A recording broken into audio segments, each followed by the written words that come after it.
Multiple things can be true at the same time. For one, I got a fresh cut, and if you hate it, then you gotta let me know legitimately why, or else you're gonna get mana flooded in your next game of Magic. Secondly, Hasbro CEO Chris Cox is testing a new version of a Commander video game client, a separate environment for the format itself. This article is doing the rounds on Twitter and on Reddit. It came out from Bloomberg just a day or so ago. With that, there's gonna be a lot of takes from various people out there, and it's gonna be a little convoluted, but I'm hoping to provide 3 distinct takeaways. Firstly, I want to talk about its relationship to Marvel Snap, as mentioned in the article, the collectability route that they want to kind of enforce with it, as well as kind of dealing with a whole new separate client as a Magic consumer. Hopefully I include some chapters down below. Let's just hop right into the article itself. This is where I got the link originally from here. Bloomberg interviews Hasbro CEO Chris Cox, says Hasbro is testing a video game version of Commander. So there is a testable version. It's not like an idea in the air. They're not throwing it out there.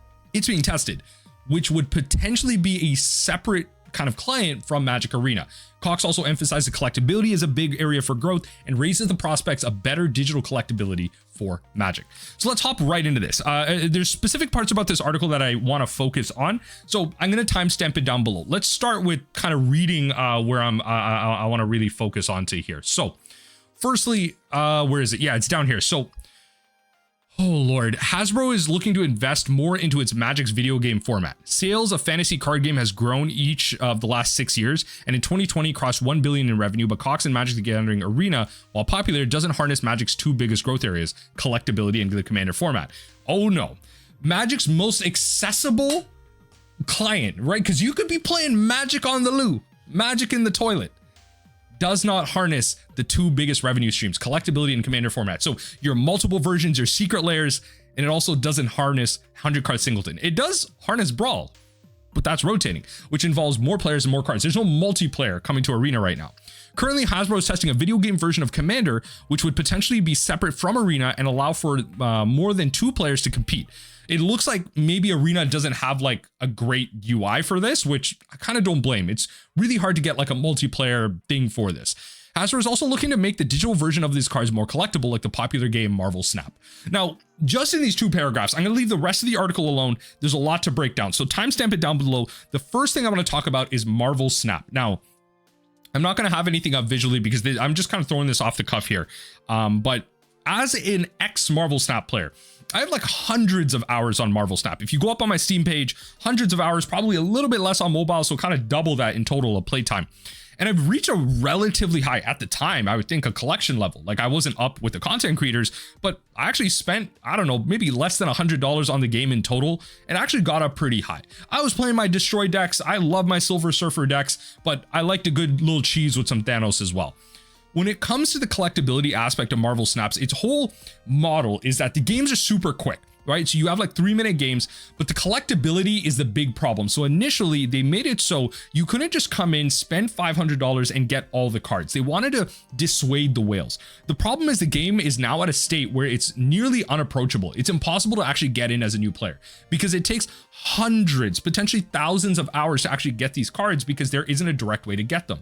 The indirect ways, the weekly 1-card drops, like I'm not going to pretend like I'm an expert on it recently, but there are some great videos from content creators that have been coming out over the last month, 2 months, heck, even years, talking about the decrease in collectability or approachability of Marvel Snap. So that is my fear with Marvel Snap. Its model around collectability, different versions, alt arts and all that stuff takes away from the fact that the game is heavily focused on you spending hours and hours and hours grinding and doing all this stuff and not being able to play the top competitive decks. If you went on a Marvel Snap content creators page, they'd be playing like a top meta deck full of like a bunch of like high series cards. So cards that are available later down the line to you. If you start off in the game, you have only access to cards that are in series 1, 2, or 3.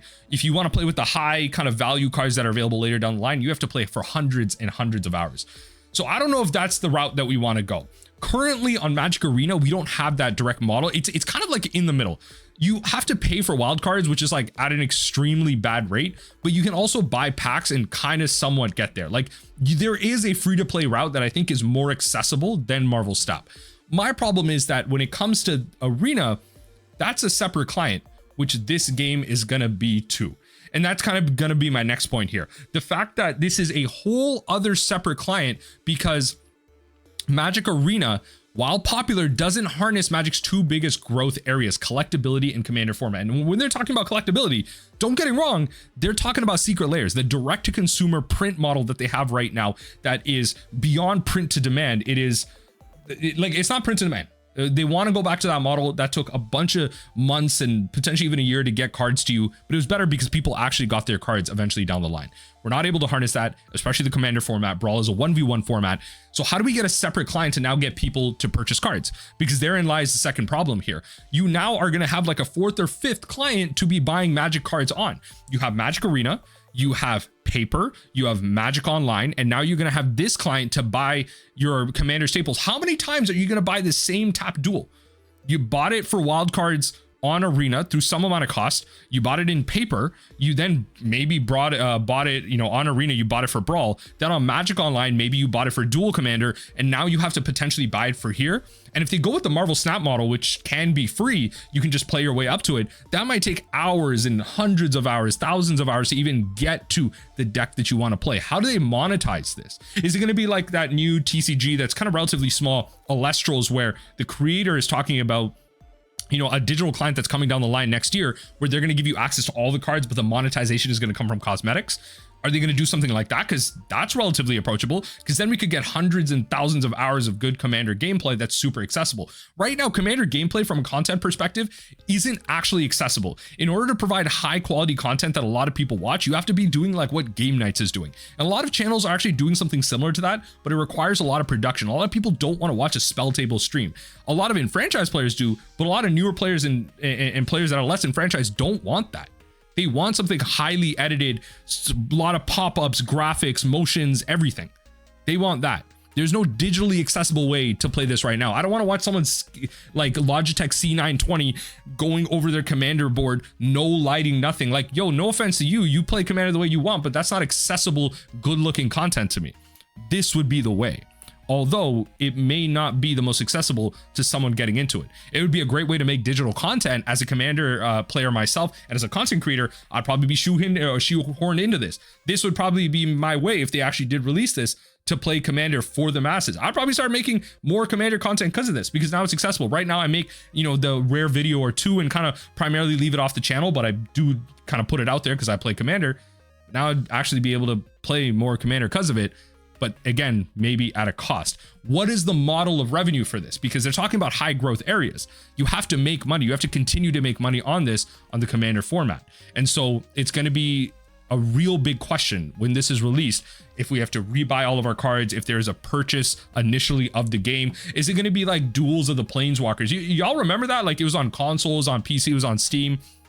And you had to like actually buy your cards for like limited like block constructed. Like, you could buy Duels of the Planeswalker, I think like 2019 or something, and you'd be stuck with like a certain amount of sets, but you have to buy packs and play in there. Like, is it going to be like a limited environment like that? How are you going to code all this, right? Like, where's the coding? Like, where are the developers being hired for this? Because why don't we take those same developers, put them onto Arena, and get them to actually put Pioneer on there, put Modern onto there, or heck, just code Commander onto that? Like, why are we putting all these resources into a separate client when we could onboard people onto a client that they're already on, right? So you have the Marvel Snap problem potentially forcing a model that makes it inaccessible to a lot of people further down the line. It was great initially when Marvel Snap came out, but now when it comes to further down the line, what does that model become to get people that are already in the game onto a separate client?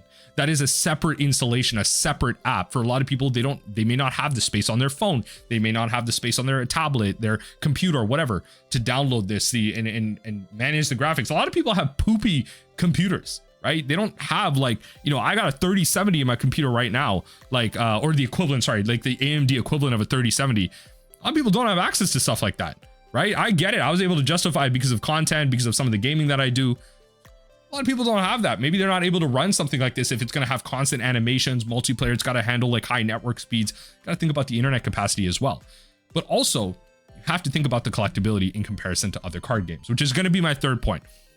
Specifically, when it comes to something like Pokemon, you have to think about the big three of card games right now. That is Magic the Gathering, Yu-Gi-Oh, and Pokemon. It's nothing else. It's not Fab TCG. It's not One Piece TCG. Get in out of your head. Fab TCG is nowhere near what Magic can do. I'm so sorry. A lot of y'all Fab TCGs players are really passionate. Y'all got a great competitive scene, but you're nowhere near the player base or the revenue that Magic is. Honestly, probably not even where Yu-Gi-Oh is, and nowhere near where Pokemon is. It's Pokemon at the top by a mile, Magic the Gathering, then it is Yu-Gi-Oh. Now, Yu-Gi-Oh has a lot of brand recognizability. You have the various animes for it. You have a lot of content creators around it. The competitive scene is like going through a whole big turmoil right now, but you have like big content creators on the Yu-Gi-Oh side that have collaborated with like Tolarian Community College. And so there's a lot of crossbreeding within a lot of groups here. There's a lot of people that play Magic that play Yu-Gi-Oh as well. A lot of recognizability on it. Yu-Gi-Oh is going through its own problems. When it comes to growth though, Magic has gone the Universes Beyond model. It's Fortnite-ified and it's gone the collaboration route to grow, and it's been very successful. You cannot deny that. Whether or not you hate it or not, it's been very successful. Pokemon, on the other hand, has gone the collectability route, and it's been around for so many years. It's had the anime behind it. It's had the various games that have been very successful. You have Pokemon Go. You have Pokemon Pocket right now, like the Pocket TCG, which has like various problems to it, but it's relatively new. Maybe it'll solve itself. Regardless, Pokemon has various avenues of success outside of the paper and digital clients of the TCG. It has many ways to succeed, and one of those is collectability. You'll notice that one of the big ways that Pokemon is collectible right now is the fact that people are kind of opening up alternate versions of cards. They're always chasing like the original Charizard. A lot of channels are out there opening up like Pokemon packs, and those are really successful channels. And you don't see that in Magic. I'm actually gonna open this up. Honestly, I might as well add this because Asian Avenger, there he is. So he actually had a great tweet the other day, right here. So Pokemon has tons of awesome content of people collecting their favorite Pokemon cards and tons of non-gameplay casual content. I'm curious as to why that doesn't work in Magic. And honestly, it's just the culture around it. We're not at a collectability space right now. Magic isn't at that point where you can sit there and watch pack openings all day. There is an audience for that, but people aren't watching that. Heck, even gameplay content is very tough to kind of get across. Unless you're a personality and a pro player, one that gets a lot of results and is winning constantly, your views can really differ. My gameplay content sometimes doesn't do as well. And sometimes I'm unfortunate to admit that my slop content of me just reacting to Reddit posts and providing my own opinions, just like this video, do better than my gameplay content that, yeah, I may not be 4-1ing and 5-0ing, but I'm putting a lot of effort into. People are gaining something out of that. It's not doing as well, especially monetarily, because people aren't watching as long on it. They'd rather watch a video like this. So Magic is now trying to take that Pokemon route of going collectability, getting people to open up their secret layers, build with their secret layers, open up packs. Like, how do we get collectability at the forefront of Magic the Gathering? And I'm not sure if that's a good direction for Magic. I think it's a great direction to explore. I think, you know, more ways for people to access Magic is great. I'm worried about how much that is going to get pushed, because inevitably it's going to get people to buy more secret layers, buy more packs, buy more collector boosters, all that stuff. But do we push that too far to the point where it's just Commander and it's just alt arts? We leave behind constructed formats. We've now acknowledged that Magic Arena isn't here for the collective, you know, the big two growth factors, Commander or collectability. Do we leave Arena behind? Do we leave Magic Online behind? Do we leave some of what we believe Magic to be in terms of its fundamentally, its fundamental identity behind, because we want to chase collectability? And so, look, some of the Reddit posts, they'll go through some things like, who's ready to buy your digital collection for a third time? Actually, a fourth time, honestly. Sell out of Moto at least, not Arena, not so much. Technically speaking, it's fourth, as I was, kind of duels with the Commander. I hope it's not separate from Arena. I know it's probably will be for a lot of reasons, but it feels like there's trying to, do a compartmentalization of everything, so it's can be sold to us like, or this is compartmentalization. So not only are they trying to compare to Arena and say that it doesn't do that, but they're trying to compartmentalize everything, so you have to buy it over and over again. And I think this person is right. It's really frustrating to have to buy your Magic cards not only 2 times, like convincing your player base to buy it in paper and then online. That's one thing, but then having to buy it across multiple platforms is really frustrating. Having to play Standard right now, where Standard's really good with Foundations, and it's going to have 2 RCQ seasons next year. You're going to have to play Standard on Magic Online, on Arena, and in paper. There's multiple ways that you have to engage with Standard to be the most competitive or be highly up there if you want to. So these are my 3 big fears. That if we adopt the model that Marvel Snap has and chase collectability, that we lose the long-term goal and lose the onboarding that Magic has for the Commander format, because it's just going to be overshadowed by product and releases that are designed after maybe something that's Marvel Snap. And then ultimately, do we shy too far into collectability to overshadow what we have in terms of gameplay, constructed formats, heck, even Commander, just to chase the success that Pokemon has? And then ultimately, does it become a third client or a fourth client or a fifth client or a sixth client, whatever it might be, where we have to repurchase our cards, take dev resources away from some of the clients that already need some help and sink it into here, into probably a half-break product, because Arena took so long to get to where it is. We still don't have spectator mode on Arena. Are we going to be stuck here down below in the dregs of Magic the Gathering as one of the more enfranchised players out there? Where are we going to land when it comes to Commander on the digital platforms, past spell table, in paper, whatever it might be? I don't know. Let me know what you think in the comment section down below. Those are the 3 things that I really wanted to highlight and kind of bring up. Let me know what you think about buying your Magic cards again, a separate digital client. Do you think that this is going to fail? Do you think this is going to come out down the line in 2026? We're going to get news next year in 2025. I'd love to hear your thoughts down below. Sound off down there. Hopefully this isn't another Magic is dying type of situation.